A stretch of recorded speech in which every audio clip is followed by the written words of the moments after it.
नमस्कार दोस्तों, I hope आप लोग अच्छे होंगे। यह यूपी पीसीएस का प्रारंभिक जो जीएस का पेपर है, इसका प्रीवियस ईयर क्वेश्चन है, वो भी हिस्ट्री का है। जितने भी 4 साल के क्वेश्चन आए हुए हैं 20 से लेकर 17 तक इसमें देखेंगे, हिस्ट्री का क्वेश्चन है। चलिए पहला क्वेश्चन देखते हैं। निम्नलिखित में से किस वंश के शासकों को पुराणों में सिपर्वती कहा गया है? किसको कहा गया है? बी नंबर इच्छाक को। व्याख्या देखते हैं इसका। इच्छाक वंश के शासक ब्राह्मण वंश के थे। इस वंश के शासकों को पुराणों में सिपर्वती, पर्वत का शासक तथा भृत्य आंध्रों का नौकर कहा गया है। पहले वे सातवाहनों के सामंत थे, किंतु उनके पतन के बाद उन्होंने अपनी स्वतंत्रता घोषित कर दी। इस वंश का संस्थापक श्री सामंत मूल था। दूसरा नंबर क्वेश्चन देखेंगे। मौर्य काल के एग्रोमनई अधिकारी निम्न में से किस क्षेत्र से संबंधित थे? किससे संबंधित थे? मार्ग निर्माण से संबंधित थे। व्याख्या देखते हैं। मौर्य काल में एग्रोमनई नामक अधिकारी राजस्व का संग्रह, सिंचाई सुविधाओं का पर्यवेक्षण, न्यायिक प्रशासन और सड़कों का रखरखाव से संबंधित था। उत्तर प्रदेश से लोक सेवा आयोग जो है सी नंबर माना है उत्तर इसका सही। उसके बाद आता है तीसरा नंबर क्वेश्चन देखेंगे। सूची 1 और सूची 2 का मिलान करने की बात किया है, जो कि जनपद दिया है और राजधानी की बात की है। तीसरा नंबर का जनपद और राजधानी। मत्स्य जो है वो विराट से संबंधित है। कुरु जो है इंद्रप्रस्थ से संबंधित है। सूरसेन जो है वो मथुरा से संबंधित है। अस्मक जो है पोतक से संबंधित है। इसका व्याख्या देखते हैं। व्याख्या: मत्स्य, विराट, कुरु, इंद्रप्रस्थ, सूरसेन, मथुरा, अस्मक, पोतक। उसके बाद चौथा नंबर क्वेश्चन देखते हैं। इसमें नीचे 2 कथन दिए गए हैं, जिसमें एक को कथन ए तथा दूसरे को कारण आर कहा गया है। क्या ये सही है? दोनों देखते हैं। कथन 1: हमें चोलों के विषय में उनके पूर्ववर्ती राजवंशों की अपेक्षा अधिक जानकारी है। कारण आर: चोल शासकों ने मंदिरों की दीवारों पर अभिलेख उत्कीर्ण करने का चलन प्रारंभ किया, जिनमें उनकी विजयों के ऐतिहासिक विवरण दिए जाते थे। दोनों सही है। इसका आंसर ए नंबर सही होगा। ए और आर दोनों सही हैं और तथा आर ए की सही व्याख्या करता है। इसका व्याख्या देख लेते हैं। चोलों के विषय में उनके पूर्ववर्ती राजवंशों की अपेक्षा अधिक जानकारी मिलती है। राजराज प्रथम एवं राजेंद्र प्रथम ने मंदिरों के ऐतिहासिक दीवारों पर शिलालेख स्थापित किए। राजराज प्रथम ने अभिलेखों द्वारा अपने पूर्वजों के इतिहास को संकलित करने एवं अपने काल की घटनाओं और विजयों को लेखों में जोड़ने की प्रथा का शुभारंभ किया। इसका अनुकरण बाद के राजाओं ने भी किया। अंततः स्पष्ट है कि कथन और कारण दोनों सत्य हैं तथा कारण आर कथन ए की सही व्याख्या करता है। 5वां नंबर क्वेश्चन देखेंगे। निम्नलिखित में से किस भारतीय पुरातत्ववेत्ता ने पहली बार भीमबेटका गुफा को देखा और उसके शैल चित्रों के प्रागैतिहासिक महत्व को खोजा? किसने खोजा था? सी नंबर VS वांकर ने। व्याख्या देख लेते हैं। मध्य प्रदेश के रायसेन जिले में स्थित भीमबेटका प्रागैतिहासिक शैल गुफा चित्रकला का श्रेष्ठ उदाहरण है। इसकी खोज वर्ष 1957 ईस्वी में VS वांकर ने की थी। यूनेस्को ने भीमबेटका शैल गुफा चित्रों को विश्व विरासत सूची में सम्मिलित किया है। 6वां नंबर क्वेश्चन देखेंगे। सूची 1 और सूची 2 दिया है। एक में हड़प्पा पूरा स्थल दिया है, दूसरे में कहाँ स्थित है उसकी बात किया है। बालू हरियाणा, मांडा जो था वो गुजरात से संबंधित था और पाडरी था यहाँ पे जम्मू कश्मीर, हुलास उत्तर प्रदेश से संबंधित है। इसका आंसर होगा डी नंबर सही है, जो कि देख लेते हैं। इसका व्याख्या: बालू हरियाणा, मांडा जम्मू कश्मीर, पाडरी गुजरात, हुलास उत्तर प्रदेश। बालू हरियाणा, मांडा जम्मू कश्मीर, पाडरी गुजरात, हुलास उत्तर प्रदेश। 7वां नंबर क्वेश्चन देखेंगे। चलिए 7वां नंबर क्वेश्चन देखते हैं। निम्नलिखित कथनों पर विचार कीजिए। नीचे दिए गए कूट से सही उत्तर चुनिए। मुल्तान के सूर्य मंदिर का उल्लेख वेदसांग, अबुजदई, अलमुसुदी तथा अलबरूनी ने किया था। सही है। दूसरा, सांबपुर यात्रोत्सव सूर्य पूजा से संबंधित था। ये भी सही है। दोनों सही है, सी नंबर। इसका 8वां नंबर देख लेते हैं। 8वां नंबर क्वेश्चन। भारत सरकार द्वारा 1919 में ILO के वाशिंगटन सम्मेलन में मजदूरों का प्रतिनिधित्व के रूप में निम्नलिखित में से किसे भेजा गया था? किसे भेजा गया था? NM जोशी को। बी नंबर जो है NM जोशी का भेजा गया था 8 नंबर क्वेश्चन में। इसका व्याख्या देख लेते हैं। अंतर्राष्ट्रीय श्रम संगठन ILO वर्ष 1919 में अस्तित्व में आया था। अक्टूबर 1919 में वाशिंगटन में आयोजित पहले अंतर्राष्ट्रीय श्रम सम्मेलन में मजदूरों के प्रतिनिधि के रूप में NM जोशी को भेजा गया था, जबकि उनके सलाहकार के रूप में BP वाडिया भेजे गए थे। उसके बाद देखते हैं 9 नंबर क्वेश्चन। एक्स ला सैंपल 1748 की संधि के संदर्भ में निम्नलिखित कथनों में से कौन सा सही है पूछ रहे हैं। पहला 9 नंबर क्वेश्चन का कौन सा सही है? 9 नंबर का प्रथम कर्नाटक युद्ध की समाप्ति 1 नंबर। दूसरा, अंग्रेजों को मद्रास पुनः प्राप्त हुआ। दोनों सही है। सी नंबर सही है, जो कि इसका आंसर डी इसमें दिया है, जो कि गलत है। एक्सला सापेल की संधि 1748 से ऑस्ट्रिया के उत्तराधिकार का युद्ध समाप्त हो गया। यूरोप का युद्ध बंद होते ही कर्नाटक का प्रथम युद्ध समाप्त हो गया तथा मद्रास अंग्रेजों को पुनः समाप्त हो गया। इस प्रकार कथन 1 और कथन 2 दोनों सही है। 10 नंबर क्वेश्चन देखेंगे। सूची 1 और सूची 2 दिया है, इसमें पूछ रहा है, सही मिलान करने की बात कर रहा है। 10 नंबर का देखेंगे। सिंधु घाटी सभ्यता नगरी सभ्यता से संबंधित है, 1 का 4। उत्तर वैदिक समाज जो है बी नंबर वो कृषक से संबंधित है, 3। और जो कि ऋग्वेद समाज जो था वो चारागाह से संबंधित है, सी 1 का है संबंधित। मध्यकाल जो था वो जमींदारी से संबंधित था, डी का दूसरा। इसका आंसर सही होगा डी नंबर। व्याख्या देख लेते हैं। सिंधु घाटी सभ्यता नगरी सभ्यता से संबंधित था, उत्तर वैदिक समाज कृषक से संबंधित था, ऋग्वेद समाज चारागाह से संबंधित था, मध्यकाल जमींदारियों से संबंधित था। निम्नलिखित नेताओं में से कौन द्वितीय गोलमेज सम्मेलन में भाग नहीं लिया था? द्वितीय गोलमेज सम्मेलन में किसने भाग नहीं लिया था? 11 का डी, डॉक्टर राजेंद्र प्रसाद ने नहीं लिया था। इसका व्याख्या देख लेते हैं। द्वितीय गोलमेज सम्मेलन 7 सितंबर 1931 से 1 दिसंबर 1931 तक में महात्मा गांधी ने कांग्रेस के एकमात्र प्रतिनिधि के रूप में हिस्सा लिया। इनके अलावा सरोजिनी नायडू तथा मदन मोहन मालवीय ने भी इस सम्मेलन में हिस्सा लिया। एनी बेसेंट ने भी इस सम्मेलन में भाग लिया था। गांधी जी के साथ उनके सचिव महादेव देसाई, प्यारेलाल तथा मीराबेन और देवदास गांधी भी लंदन गए थे। सूची 1 और सूची 2 दिया है, इसका सही सुमेलित करने की बात कर रहा है। चलिए कितना नंबर? 12 नंबर क्वेश्चन है। 12 नंबर क्वेश्चन देखेंगे। इसका जजमानी जो है उत्तर प्रदेश से संबंधित है। 12 बलूट किससे संबंधित है? कर्नाटक से संबंधित है, ये भी सही है। ये भी सही है। और उसके बाद मिरासी महाराष्ट्र से और अडाडेर तमिलनाडु से संबंधित है, सारे सही हैं। जजमानी उत्तर प्रदेश, 12 बलूट कर्नाटक से और मिरासी महाराष्ट्र से, अडाडे तमिलनाडु से संबंधित है। 13 नंबर क्वेश्चन देखेंगे। सूची 1 और सूची 2 की बात कर रहा है, पुस्तक और लेखक की बात कर रहा है। इसमें पुस्तक पूछ रहा है किसने लिखी है, इसका देख लेते हैं। 13 नंबर क्वेश्चन का the story of my deportation किसने लिखा है? लाला लाजपत राय ने लिखा है। गीता रहस्य जो है बाल गंगाधर तिलक ने लिखा है। गीता रहस्य बी का 3 लाला लाजपत राय। और इसके बाद आता है C number, a nation in making India विंस किसने लिखा था? नहीं, ए नेशन इन मेकिंग किसने लिखा था? सुरेंद्र नाथ बनर्जी। और इंडिया विंस जो थे, इंडिया विंस फ्रीडम किसने लिखा था? मौलाना अबुल कलाम आज़ाद ने लिखी थी। इसका हल देख लेते हैं। व्याख्या, the story of my deportation Lala Lajpat Rai ने लिखा था। गीता रहस्य बाल गंगाधर तिलक ने लिखा था। A nation in making Surendra Nath Banerjee ने लिखा था। इंडिया विंस फ्रीडम किसने लिखा था? मौलाना अबुल कलाम आज़ाद ने लिखा था। 14 नंबर क्वेश्चन देखेंगे। निम्नलिखित में से कौन 1755 में डिंडिगल मैसूर में एक आधुनिक शस्त्रागार की स्थापना की थी? किसने की थी? 14 नंबर का बी नंबर सही होगा, हैदर अली ने। निम्नलिखित में से कौन 1755 में डिंडिगल मैसूर में एक आधुनिक शस्त्रागार की स्थापना की थी? बी नंबर हैदर अली ने। व्याख्या देख लेते हैं इसका। 1742 ईस्वी में वेंकट राय के नेतृत्व में मैसूर सेना ने डिंडीगुल पर विजय प्राप्त की। 1755 ईस्वी में मैसूर महाराजा ने स्थिति को संभालने के लिए हैदर अली को डिंडीगुल भेजा। 1755 ईस्वी हैदर अली ने डिंडीगुल पर कब्जा कर लिया और इस किले को एक सैन्य चौकी में बदल दिया। बाद में हैदर अली मैसूर का वास्तविक शासन बन गया और 1777 ईस्वी में उन्होंने पुरसीन मीर साहेब को डिंडीगुल का गवर्नर नियुक्त किया। किसको गवर्नर नियुक्त किया था? पुरसीन मीर साहेब को डिंडीगुल का गवर्नर नियुक्त किया। 15 नंबर क्वेश्चन देखेंगे। इसमें ए तथा दूसरे को कथन कारण आर माना है, कौन सा सही है पूछ रहा है। इसमें सही उत्तर चुनिए। 15 नंबर क्वेश्चन का देख लेते हैं। ब्रिटिश सरकार ने भारत के अलग अलग भागों में भू राजस्व की अलग अलग व्यवस्था लागू की थी, सही है। कारण आर, इससे भारतीय किसानों में अलग अलग वर्ग बन गए, ये भी सही है।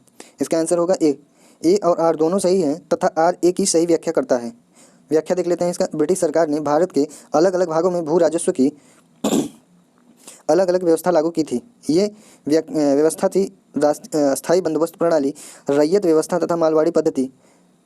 स्थायी बंदोबस्त व्यवस्था बंगाल, बिहार, उड़ीसा तथा उत्तर प्रदेश के वाराणसी तक के क्षेत्र में लागू थी। इसके अंतर्गत समूच ब्रिटिश भारत के क्षेत्र का लगभग 19% हिस्सा शामिल था। रैयत व्यवस्था लगभग 51% हिस्सा, मद्रास, बम्बई के कुछ हिस्से, पूर्वी बंगाल, असम तथा कुर्ग, आधुनिक कर्नाटक का एक भाग भाग में लागू थी। मालवाड़ी पद्धति लगभग 30% हिस्सा उत्तर प्रदेश, मध्य प्रांत तथा पंजाब कुछ परिवर्तनों के साथ में लागू की गई थी। अंततः स्पष्ट है कि इससे भारतीय किसानों में अलग अलग वर्ग बन गए थे। अंततः कथन और कारण दोनों सत्य हैं तथा कारण आर कथन ए की सही व्याख्या करता है। 16 नंबर क्वेश्चन देखेंगे। निम्नलिखित कथनों पर विचार कीजिए, उनका कालक्रम व्यवस्थित कीजिए। पूछा कौन सा किस टाइम पे हुआ था, कार्यकाल की बात कर रहा है। कार्यकाल देख लेते हैं, इसका आंसर देखते हैं। इसका देखिए पहले नंबर पे आता है तीसरा किताब उल हिंद। किताब उल हिंद पहले नंबर पे आएगा। दूसरे नंबर पे पृथ्वीराज रासो और तीसरे नंबर पे चौथा तबकात ए नासिरी। चौथे नंबर पे एक आता है फतवारा ए जहांदारी। इसका व्याख्या 16 नंबर का व्याख्या देखते हैं। फतवारा ए जहांदारी पुस्तक के लेखक नियाजुद्दीन बरनी हैं। पृथ्वीराज रासो के लेखक चंद बरदाई।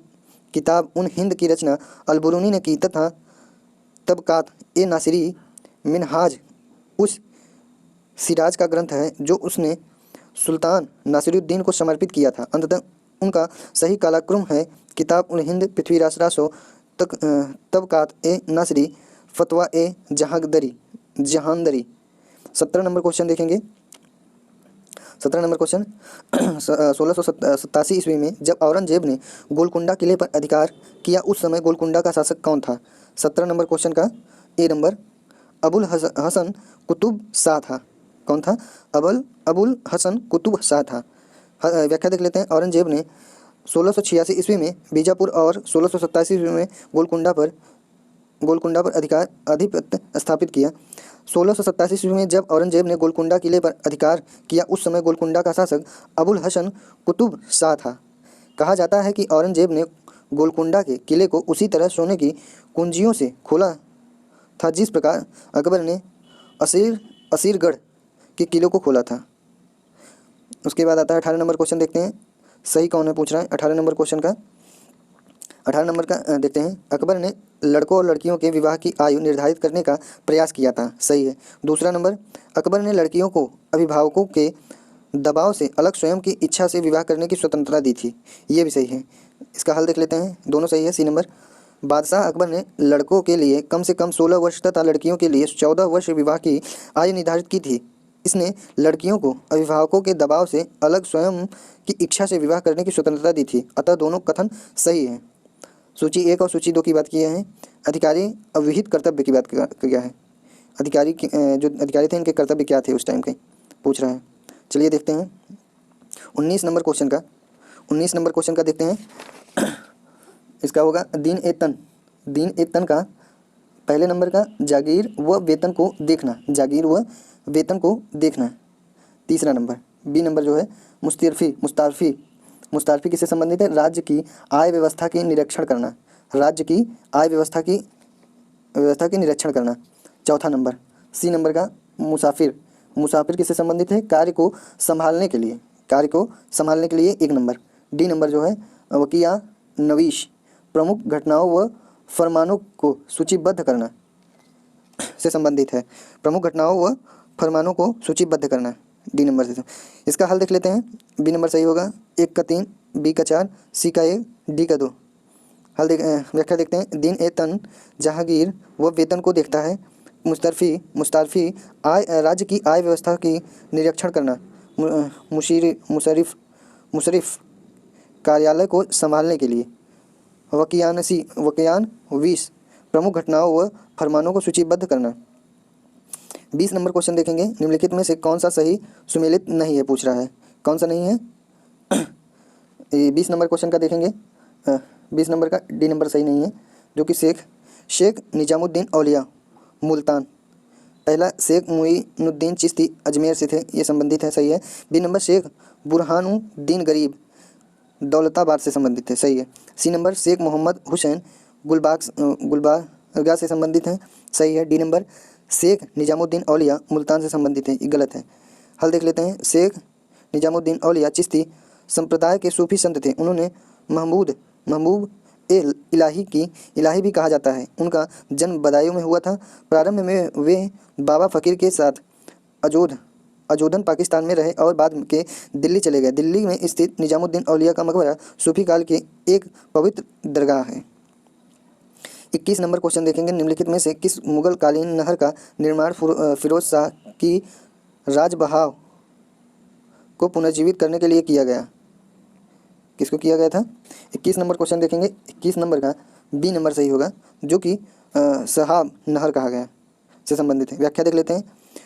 मुगल कालीन शिहाब नहर का निर्माण फिरोज शाह की रजब वाह को पुनर्जीवित करके किया गया।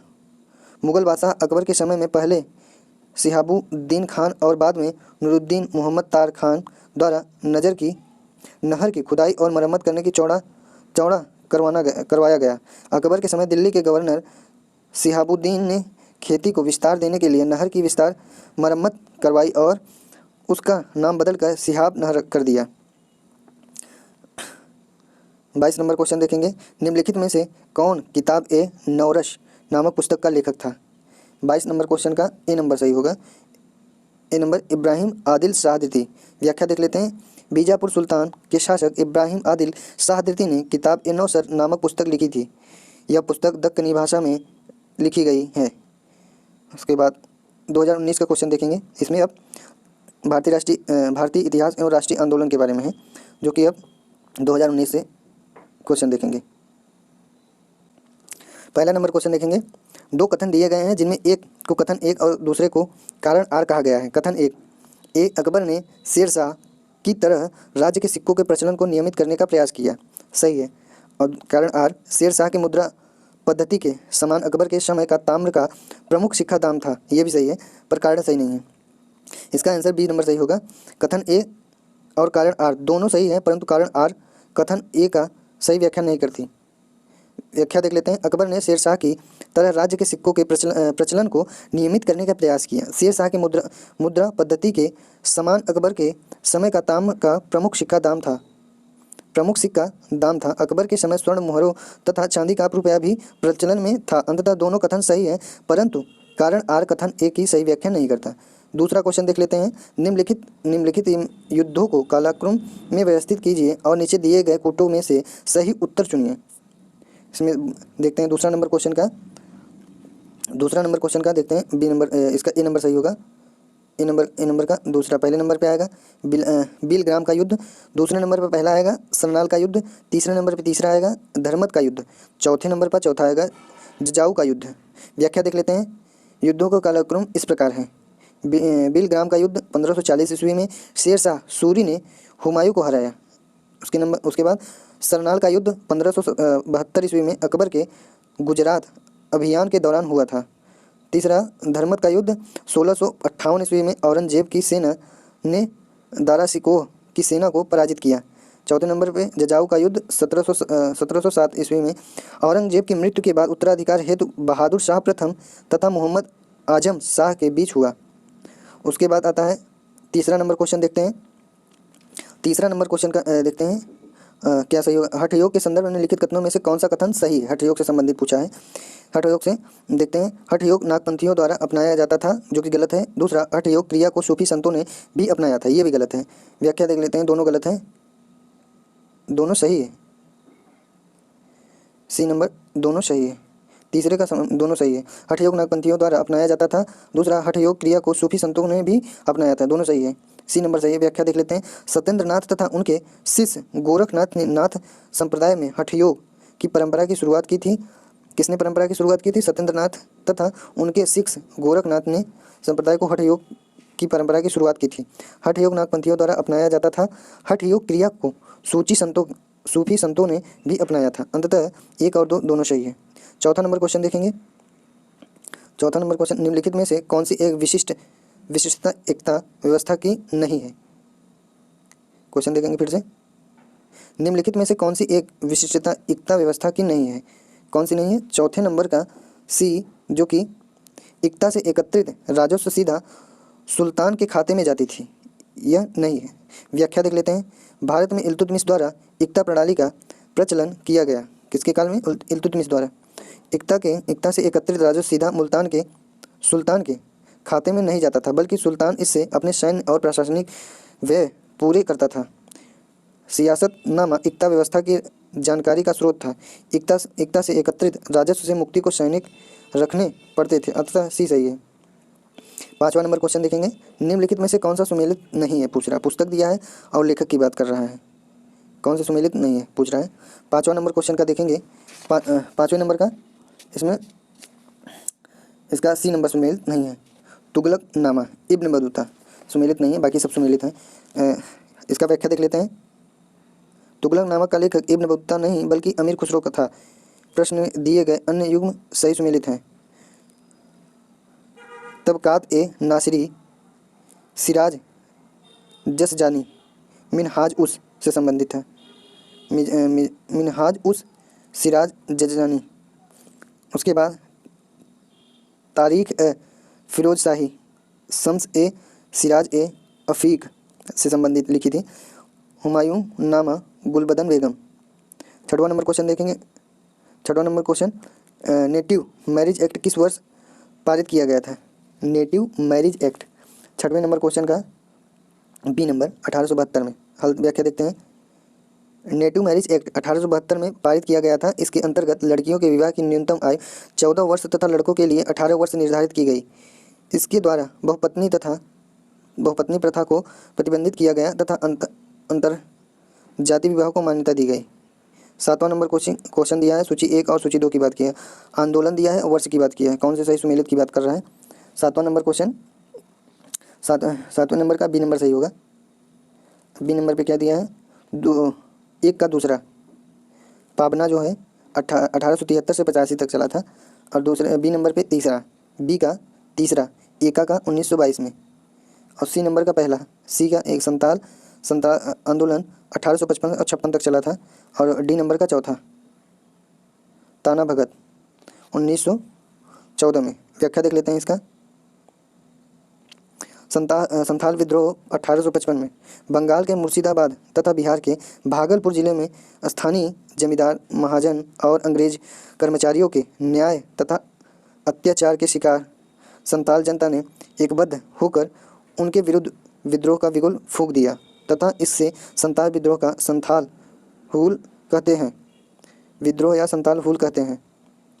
यह अंग्रेजों के विरुद्ध प्रथम सशस्त्र जनसंहार था। सिंधु कानू और चांद इस आंदोलन का नेतृत्व करने वाले प्रमुख नेता थे। एका आंदोलन 1922 में उत्तर प्रदेश के हरदोई, बहराइच एवं सीतापुर जिले में लगान में वृद्धि एवं उपज के रूप में लगाना। उसके बाद आता है वसूली को लेकर अवध के किसानों ने यह आंदोलन चलाया। इस आंदोलन में कुछ जमींदार भी शामिल थे। इस आंदोलन के प्रमुख नेता मदारी पासी और सहदेव थे। पबना विद्रोह 1873 से 76। 1873 ईस्वी में पबना के किसानों ने जमींदारों के शोषण के विरुद्ध आवाज़ उठाने की ठानी और किसानों का एक संघ बनाया। किसानों की एक सभा आयोजित की गई। कुछ किसानों ने अपने परगनों को जमींदारों के नियंत्रण में मुक्त घोषित कर दिया और स्थानीय सरकार बनाने की चेष्टा की। किसानों ने लगान रेंट देना कुछ समय के लिए बंद कर दिया। ताना भगत आंदोलन क्या है।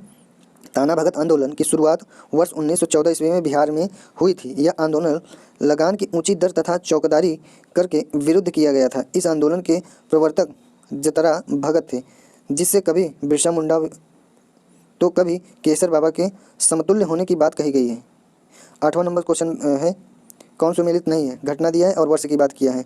डी नंबर इसमें नहीं सही है। सांप्रदायिक निर्णय, और इसमें भारतीय जल सेना अधिनियम 1927 में, सविनय अवज्ञा आंदोलन 1930 में, द्वितीय गोलमेज सम्मेलन 1931 में। व्याख्या देख लेते हैं। सांप्रदायिक निर्णय ब्रिटिश प्रधानमंत्री रेजमे मैकडोनाल्ड द्वारा 16 अगस्त 1932 को प्रस्तुत किया गया था। इसके अंतर्गत दलित वर्ग के लिए विधानमंडलों के सीटों के आरक्षण और पृथक निर्वाचक मंडलों की व्याख्या की गई थी। विकल्प डी सही नहीं है, शेष युग सुमेलित है। भारतीय जल सेना अधिनियम 1927 में, सविनय अवज्ञा आंदोलन 1930 में, द्वितीय गोलमेज सम्मेलन 1931 में। 9वां नंबर क्वेश्चन देखेंगे। निम्नलिखित घटनाओं को कालानुक्रम व्यवस्थित कीजिए और नीचे दिए गए कोटों में सही उत्तर चुनिए। कोट दिया है, उसमें सही उत्तर की बात किया है। क्या कालक्रम है, देख लेते हैं। 9 नंबर क्वेश्चन का 9 नंबर का ए नंबर सही होगा, जो कि पहले नंबर पे चौथा आएगा फिरोज शाह मेहता की मृत्यु। दूसरे नंबर पे दूसरा जलियांवाला बाग हत्याकांड। तीसरे नंबर पे पहला साइमन आयोग की नियुक्ति। चौथे नंबर पर तीसरा महात्मा गांधी का दांडी मार्च, ए नंबर सही है। व्याख्या देख लेते हैं। सर फिरोज शाह मेहता 4 फरवरी 1845 से 5 नवंबर 1914 भारत के एक स्वतंत्रता सेनानी, न्यायविद तथा पत्रकार थे।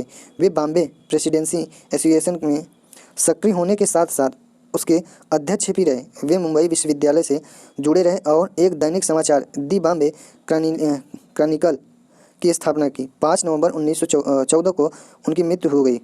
जलियांवाला बाग हत्याकांड भारत के पंजाब प्रांत के अमृतसर के स्वर्ण मंदिर के निकट जलियांवाला बाग में 13 अप्रैल 1919 वैशाखी के दिन हुआ था। रॉलेट एक्ट का विरोध करने के लिए एक सभा हो रही थी, जिसमें जनरल डायर नामक एक अंग्रेज ऑफिसर ने अकारण उस सभा में उपस्थित भीड़ पर गोली चला दी, जिसमें 400 से अधिक व्यक्ति मारे गए और 2000 से अधिक घायल हुए। साइमन कमीशन की घोषणा 8 नवंबर 1927 ईस्वी को की गई। कमीशन को इस बात की जांच करनी थी कि क्या भारत इस लायक हो गया है कि यहाँ लोगों को संवैधानिक अधिकार दिए जाएं। इस कमीशन में किसी भी भारतीय को शामिल नहीं किया गया, जिस कारण इसका बहुत ही तीव्र विरोध हुआ। दांडी मार्च, उसके बाद दांडी मार्च 1930 में महात्मा गांधी के द्वारा अंग्रेज सरकार के नमक के ऊपर कर लगाने के कानून के विरुद्ध किया गया सविनय अवज्ञा आंदोलन का भाग था। गांधी जी समेत 78 लोगों के द्वारा अहमदाबाद साबरमती आश्रम से समुद्री तट गांव दांडी तक पैदल यात्रा करके 12 मार्च 1930 को नमक हाथ में लेकर नमक विरोध कानून का भंग किया गया था। उसके बाद क्वेश्चन देख लेते हैं। 10 नंबर क्वेश्चन, INA के अधिकारियों पर मुकदमा चलाया गया था। किस पे चलाया गया था? 10 नंबर क्वेश्चन का देखेंगे। 10 नंबर का एक लाल किला दिल्ली में, कहाँ चलाया गया था? लाल किला दिल्ली में, ए नंबर। हल देख लेते हैं इसका। व्याख्या, INA आज़ाद हिंद फौज के अधिकारियों पर लाल किला दिल्ली में मुकदमा चलाया गया था। नवंबर 1945 में चलाए गए इस मुकदमे में मुख्य अभियुक्त INA के 3 अधिकारी कर्नल गुरुदयाल सिंह ढिल्लों, मेजर शाहनवाज खां तथा कर्नल प्रेम सहगल थे। भूला भाई देसाई ने इस मुकदमे में बचाव पक्ष के वकीलों का नेतृत्व किया। उसके बाद 11 नंबर क्वेश्चन आता है, देखते हैं। नीचे 2 कथन दिए गए हैं, एक को कथन 1 तथा दूसरे को कारण आर कहा गया है। कथन 11 नंबर क्वेश्चन देखेंगे। 11 नंबर का चलिए देखते हैं। कथन 1, बंगाल की एशियाटिक सोसाइटी की स्थापना वारेन हेस्टी के काल में हुई थी और उसने सर विलियम जोन्स के पक्ष में उक्त विद्वत संस्था की अध्यक्षता का प्रस्ताव स्वीकार किया था। सही है। और कथन आर, वारेन हेस्टिंग्स स्वयं एक उद्भट विद्वान था, प्राच्य विद्या का प्रखर समर्थक था, जो संस्कृत, फारसी व अरबी के अध्ययन को प्रोत्साहन करता था।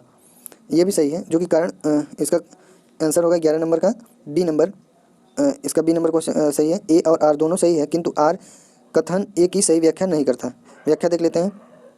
बंगाल की एशियाटिक सोसाइटी की स्थापना वारेन हेस्टिंग 1774 से 85 के काल में हुई थी और उसने सर विलियम जोन्स के पक्ष में उक्त विद्वत संस्था की अध्यक्षता का प्रस्ताव स्वीकार कर दिया था।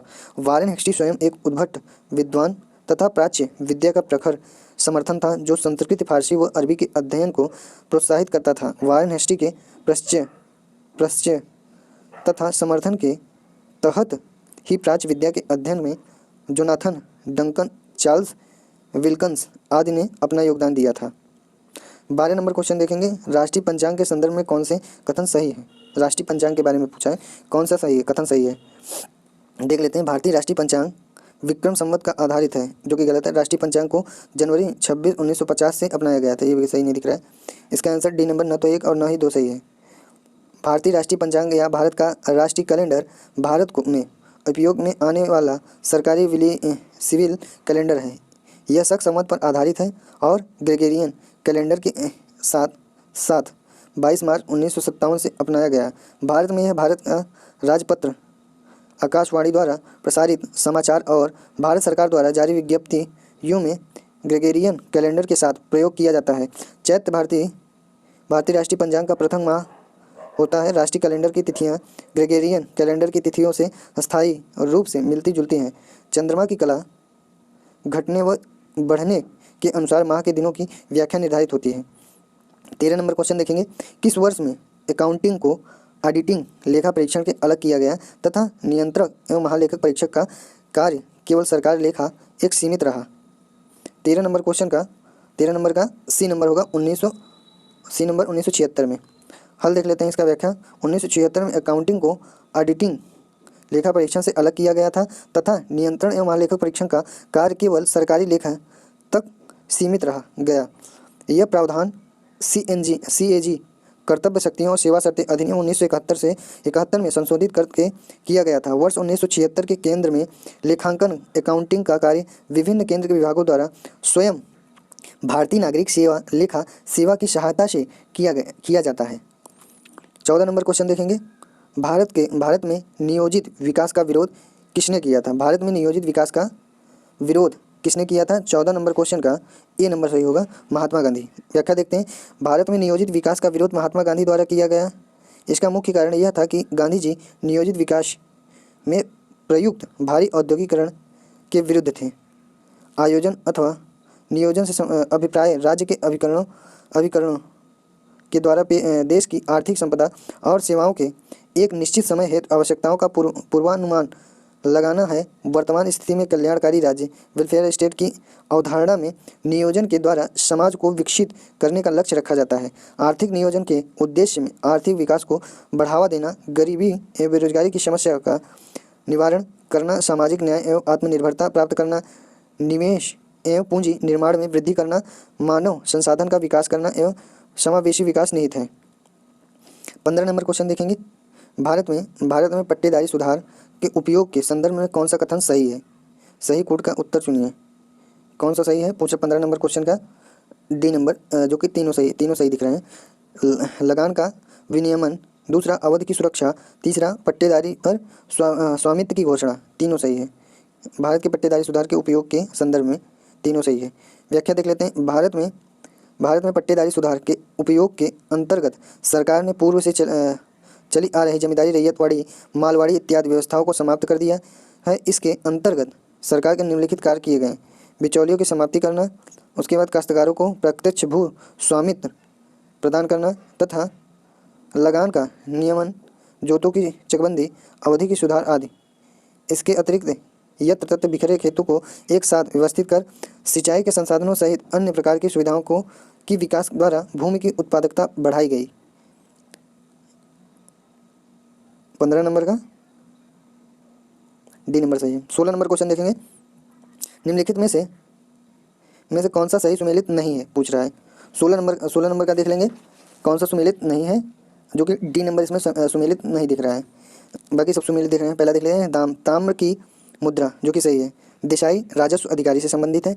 दीवान प्रांतीय राजस्व का प्रमुख था, और जो कि जरीब जो था एक प्रकार का कर था, जो कि गलत है, डी नंबर। व्याख्या देखते हैं। युग्म जरीब एक प्रकार का कर सही सुमेलित नहीं है। वस्तुतः जरीब मुगल काल में भू राजस्व व्यवस्था के संदर्भ में भूमि माप के रूप में प्रस्तुत होती थी। शेष युग्म सही सुमेलित है। ताम्र की मुद्रा, देसाई राजस्व अधिकारी, दीवान प्रांतीय राजस्व का प्रमुख। 17 नंबर क्वेश्चन देखेंगे। सूची 1 को सूची 2 से सुमेलित कीजिए। इसमें और नीचे दिए गए कोटों का सही उत्तर चुनिए। 17 नंबर क्वेश्चन का देखेंगे। बी नंबर सही होगा, जो कि एक होगा। मुल्ला दाऊद जो था चांदायन 1 नंबर। उसके बाद बी का दामोदर कवि पद्मावती कथा से संबंधित है। उसके बाद सी नंबर चौथा सोमनाथ राग विबोध से संबंधित है। डी नंबर अमीर खुसरो आशिका से संबंधित है। इसका हल देख लेते हैं। व्याख्या बी नंबर सही होगा। सूचियों का सुमेलित इस प्रकार है। मुल्तान दाऊद चंदायन, बी नंबर दामोदर कवि पद्मावती कथा से संबंधित है। सोमनाथ राग विबोध से संबंधित है। अमीर खुसरो आशिका से संबंधित है। 18 नंबर क्वेश्चन देखेंगे। निम्नलिखित राजाओं में से किसने अकबर के पूर्व तानसेन को संरक्षण दिया था? किसने दिया था तानसेन को संरक्षण? 18 नंबर क्वेश्चन का ए नंबर भाटा का राजा रामचंद्र सिंह ने दिया था। भाटा का राजा रामचंद्र ने दिया था तानसेन को संरक्षण। व्याख्या देख लेते हैं। तानसेन के आरंभिक काल में ग्वालियर पर कलाप्रिय राजा मानसिंह तोमर का शासन था। राजा मानसिंह तोमर की मृत्यु होने के और विक्रमाजीत से ग्वालियर का राजाधिकार छीने के कारण यहाँ के संगीतज्ञों की मंडली बिखरने लगी।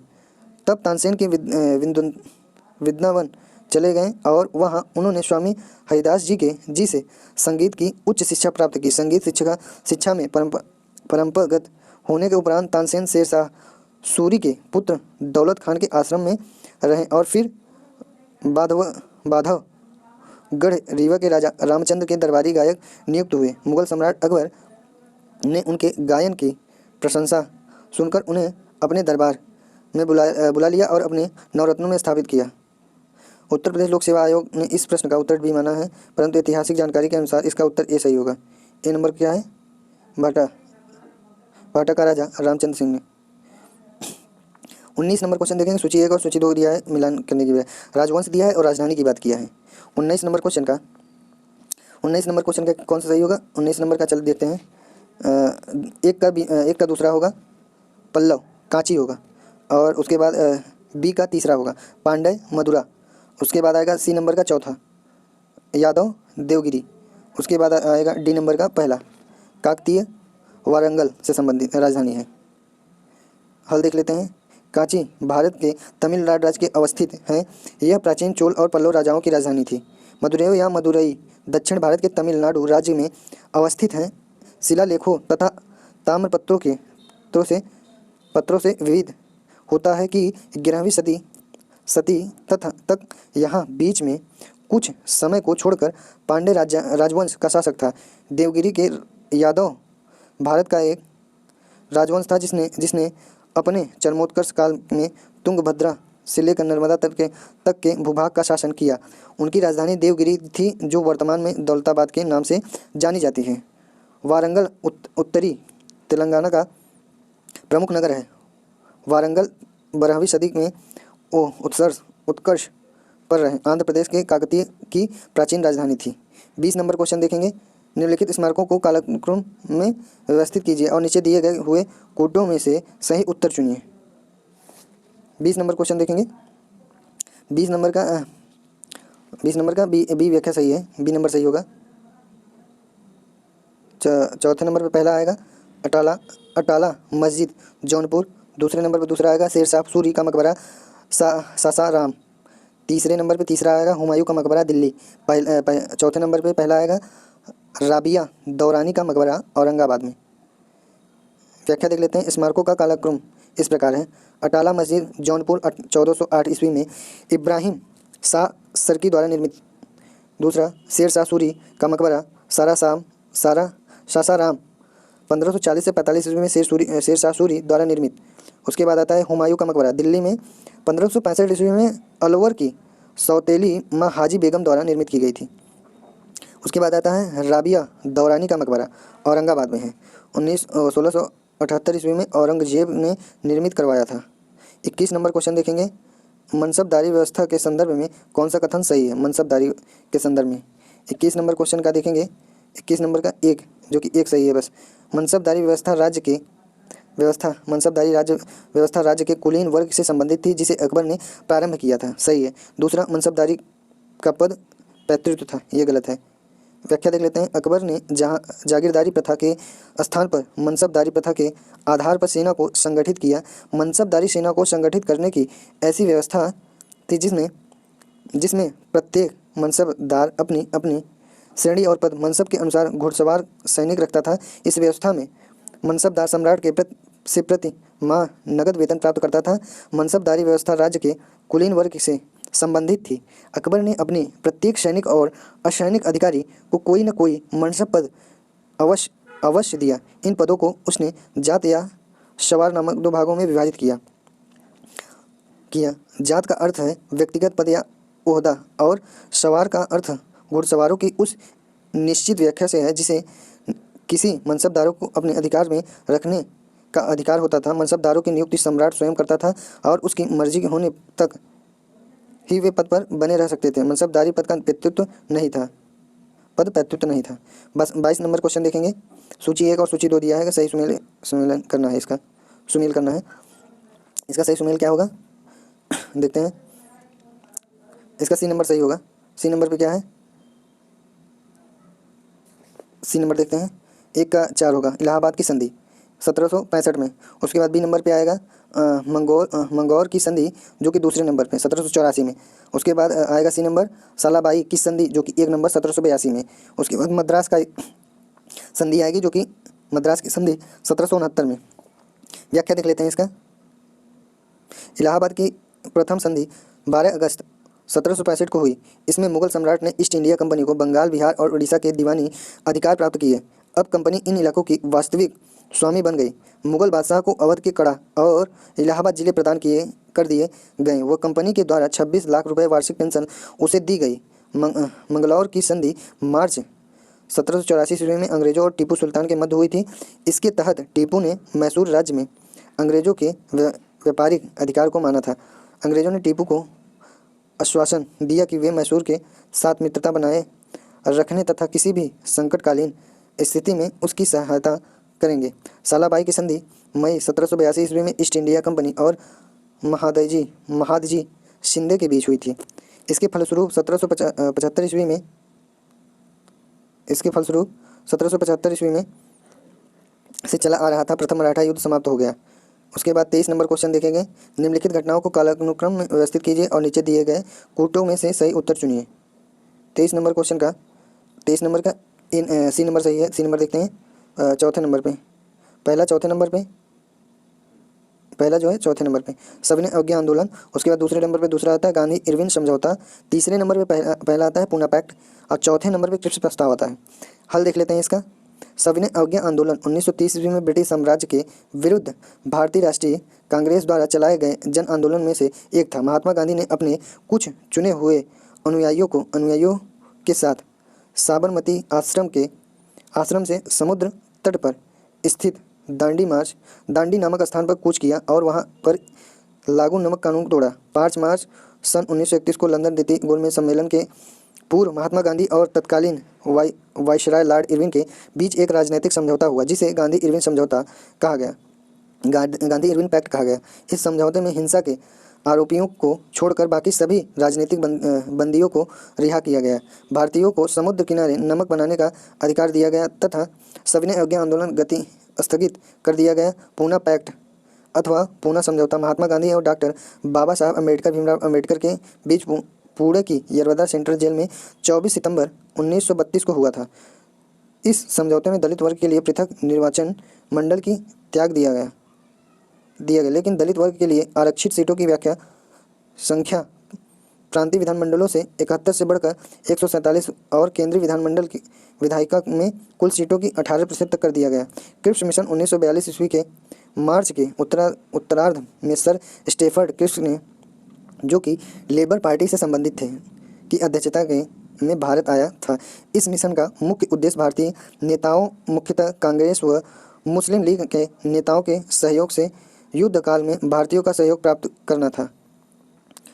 उसके बाद 24 नंबर क्वेश्चन देखेंगे। असैनिक प्रशासन 1905 में के संदर्भ में कौन सा कथन सही है? असैनिक प्रशासन कौन सा कथन सही है? 24 नंबर क्वेश्चन का बी नंबर सही है दोनों।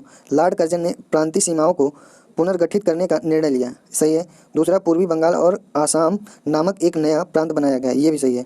व्याख्या देख लेते हैं इसका। व्याख्या देखते हैं। 16 अक्टूबर 1905 को भारत के तत्कालीन वायसराय लॉर्ड कर्जन द्वारा बंगाल का विभाजन किया गया। बंगाल का विभाजन 2 भागों में किया गया, पूर्वी बंगाल तथा पश्चिमी बंगाल। पूर्वी बंगाल में असम एवं पूर्वी बंगाल के कुछ जिले ढाका, चटगांव, राजशाही आदि मिलाए गए। वहीं पश्चिमी बंगाल में बिहार, उड़ीसा और पश्चिम बंगाल शामिल थे। इस विभाजन का मूल उद्देश्य था बंगाल भाषियों को अल्पसंख्यक बनाना। मूल बंगाल में 1.70 करोड़ बंगाली थे और 3.7 करोड़ उड़िया और हिंदी भाषा के लोगों को रखने की योजना थी। बंगाल का विभाजन करके ढाका को बहुसंख्यक मुस्लिम आबादी वाले प्रांत की राजधानी बनाया गया था। स्पष्ट है किया गया कि दोनों कथन सही हैं। 25 नंबर क्वेश्चन देखेंगे। 25 नंबर का इसमें क्या पूछा है? मुस्लिम लीग एवं भारतीय राष्ट्रीय कांग्रेस के बीच राजनीतिक प्रतिनिधियों को दूर करने के लिए CR फार्मूला किसने बनाया? किसने बनाया था? CR फार्मूला इसका डी नंबर BP मेमन बनाया था। व्याख्या देख लेते हैं। चक्रवर्ती राजगोपालाचारी मद्रास प्रांत के एक प्रभावशाली नेता थे। वह कांग्रेस और मुस्लिम लीग के समझौते के पूर्ण पक्षधर थे। 10 जुलाई 1944 को गांधी जी की स्वीकृति से उन्होंने कांग्रेस और मुस्लिम लीग समझौते की एक योजना प्रस्तुत की थी। चक्रवर्ती राजगोपालाचारी द्वारा जो योजना तैयार की गई थी वह भारत विभाजन की योजना थी। इसे ही CR फार्मूला अथवा चक्रवर्ती राजगोपालाचारी फार्मूला के नाम से जाना जाता है। 26 नंबर क्वेश्चन देखेंगे। 26 नंबर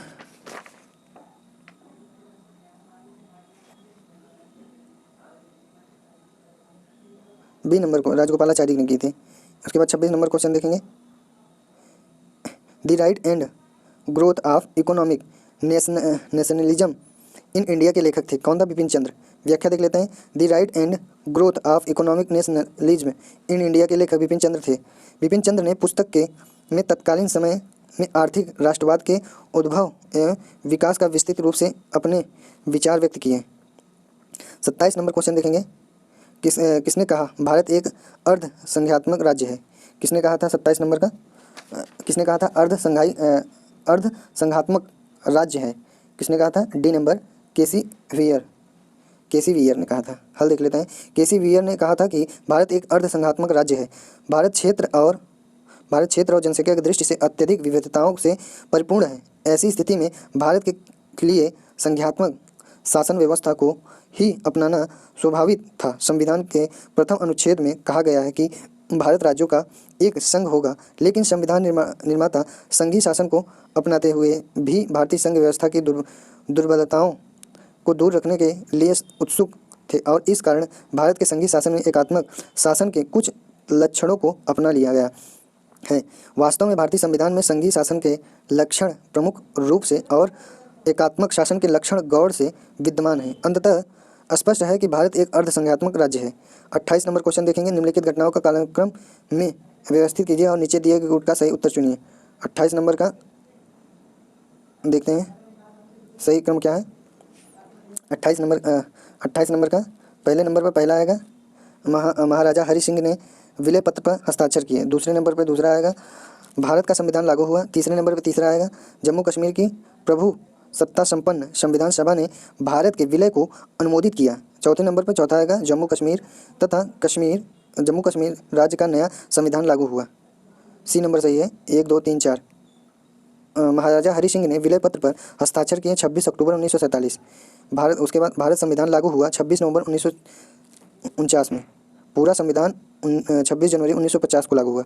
उसके बाद आता है जम्मू कश्मीर की प्रभु सत्ता संपन्न संविधान सभा ने भारत के विलय को अनुमोदित किया 11 नवंबर 1957 को। जम्मू कश्मीर तथा कश्मीर राज्य का नया संविधान लागू हुआ 26 नवंबर 1957 को। 29 नंबर क्वेश्चन देखेंगे। निम्नलिखित में से किस मंदिर को विदर्भ के खजुराहो के रूप में भी जाना जाता है? किसको जाना जाता है? 29 नंबर का ए मार्कंडेश्वर को भी खजुराहो के रूप में भी जाना जाता है। व्याख्या देख लेते हैं। विदर्भ के खजुराहो के रूप में जाने जाने वाला मार्कंडेय मंदिर महाराष्ट्र के जिला गढ़चिरौली में वैनगंगा नदी के तट पर स्थित है। यह मंदिर उत्तर भारत के मंदिरों के नागर समूह से संबंधित है। शैलीगत आधार पर उनकी स्थिति 9 से 12 ईस्वी शताब्दी के बीच है। मंदिर का संबंध शिव वैष्णव और शाक्य संप्रदाय से है। मंदिर एक सरल योजना के अनुसार निर्मित है जिसमें मंडप और गर्भगृह बनाए गए हैं। ये पहला पार्ट है। दूसरा पार्ट इसके बाद आएगा। ये 2 वर्ष का है। इसमें 20 और 19 का है हिस्ट्री का क्वेश्चन यूपी पीसीएस का। इसके वाले क्वेश्चन में आएगा। उसके बाद 18 और 16 का जितने भी क्वेश्चन आए हैं हिस्ट्री का सारे क्वेश्चन आएंगे। वीडियो देखने के लिए बहुत बहुत धन्यवाद।